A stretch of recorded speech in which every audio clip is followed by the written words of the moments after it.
Hi, this is Sel Assessment's Action Plan by Gina Williams James. So, my goal, we've implemented a conscious discipline school-wide program this year. It is in our best interest to track the fidelity of the program. So for our school, we need to be looking at teachers. We need to know how well the teachers are doing. Do they understand these strategies? Are they using them correctly? Do they struggle to use them? This will help us determine the future for professional developments, additional skills that need to be practiced, and support. I run the Conscious Discipline Action Team, and we have been looking for assessments to show the fidelity of our program, to see what our teachers need and what's working well, what isn't. Research already shows that we will improve the social emotional well-being and academics of our students. SEL also improves school climate, teacher burnout, and so much more. In our private school, it's K through 12. We're in a special ed setting. All of our children, they have social emotional deficits, trauma, they struggle academically. Through this adult first approach, we hope to improve the well-being of each of our students through safety, connection, and effective problem solving. So, are we ready for the SEL assessment? We started conscious discipline this year as a school-wide approach. So first, we need to pick the appropriate assessments. We have to know exactly what we're assessing and which ones to choose. The major thing that we have to consider is the burdens. Our teachers, the last thing they want to do at the end of the day is have extra, paperwork to fill out, extra surveys or assessments, or, they want to get home too. They've been doing IEPs and working with the kids all day. So is this reasonable to ask of our staff? Does it warrant the time and energy? That's a big one for me. Next is accountability. Is this practical? Can the same test be used time and time again to measure, determine, see where we're at, to use that data and compare year to year? Considering how long we have implemented conscious discipline, which is just our first year, we're still at the beginning, and also we have a smaller staff. We have 3 schools, but we have 50 employees. So we need to take that into consideration. And how will this data be stored and accessed for later use? Is it just me? Will there other people be reviewing it?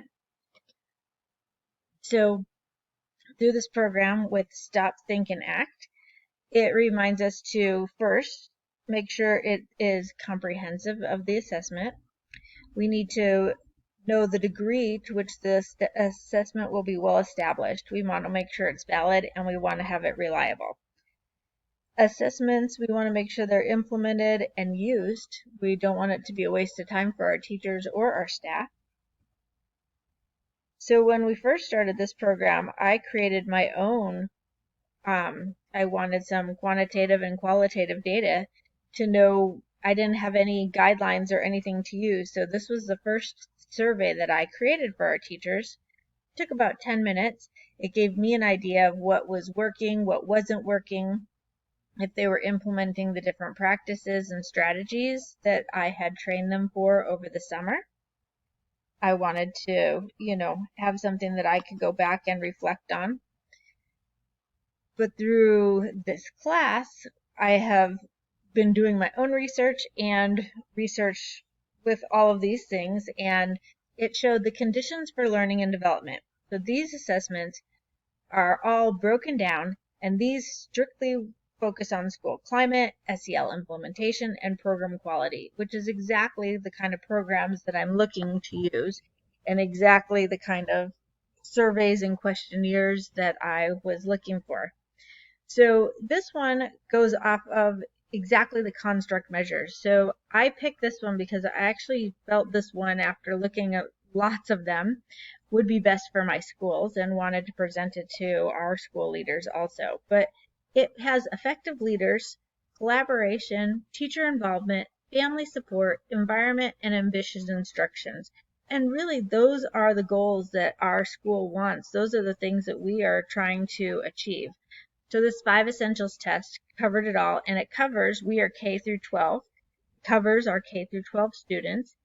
It can be given by one teacher, we can send it home for our families. It can be done school-wide. Now, I like that it's less than 30 minutes. This was a little bit longer than some of the other evaluations, but the fact that it's school-wide and it covers all of our things and can be used across the board with teachers, with families, with students, that's what sold me on this one. Something else while I was looking through there, it showed workforce competencies. It is so essential. We're in the hiring process right now of hiring new staff. And it's so surprising how new staff, they've never heard of social emotional, they don't even know where to start, they don't know what to do. That's okay because they can be trained, but you want to make sure they're open to it. You don't want someone who is stuck in their thinking that, oh, it's another program that's going to be one and done, and, that they don't spend their focus or their interest or want to learn. So you want to make sure that new hires are definitely ready and receptive and open to having a social emotional program, especially a school-wide program, since that is one of the most important features at our school right now. So these two were pretty fantastic. I loved everything that the constructs measured. I did like that the VIA adult survey was free, that it was no cost. Although it does have a lot of question items. It says it takes 10 to 15 minutes, but almost 100 questions is a lot. So other one was definitely less questions when I went on their website. So it might warrant the cost. Although you have to call and do a consult, they make sure that these assessments are right for you before you begin and before you spend any money. So that's the stage we're at with those now. Some other things that were important to keep in mind: make sure make sure you intend to assess. So first you want to gather that information. Then you want to make sure that you're using it. The importance of having assessments. You gather the information, then you use it to better communicate to your staff, to your parents, to your students, and finally, to make sure it's accountable. You're going to use this data to make sure that it's working or not. So it is the most effective to teach these strategies through SAFE, which is something we were already doing with our conscious discipline school-wide implementation.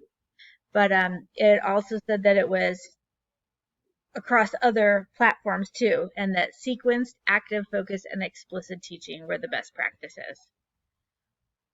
When possible, the measurement should be available electronically or scoring. And I was thinking, oh yeah, if you are doing parents, teachers, students, staff, that's a lot of paperwork to go. So having electronically scored everything is going to be so much faster. And it also says that it is less expensive than paper-based and hand scoring tools. So some resources to keep in mind: the RAND is a tool for comparing assessments. It gives you the side-by-side comparison. The Are You Ready to Assess Social Emotional Learning and Development Tool Index was actually the one that I have been using. Even if you just Google, social emotional assessments or best assessments, this is the first one that comes up. I do like that you can access it by age, because I know I'm looking for elementary school or middle school or high school, but it also was by conditions and competencies too. So it was a great way to sort through those things, to be able to find the ones that I need for school-wide and parents, the ones I needed for teachers, and the ones that I would need for new hires. So many sites offer consulting and help you determine what the right assessment is for you. And then the SEL labs not only offer the assessments for adults, which was how I got to their site and was interested, but it also can assess your school climate and the competencies. And I found it very interesting that they were partnered with Second Step SEL's programming too. So thank you for listening to my SEL assessment, and I hope that helps narrow down all of the choices. And these were the ones that I picked based off of the needs of my school right now. And I hope it's interesting to you too. Thank you.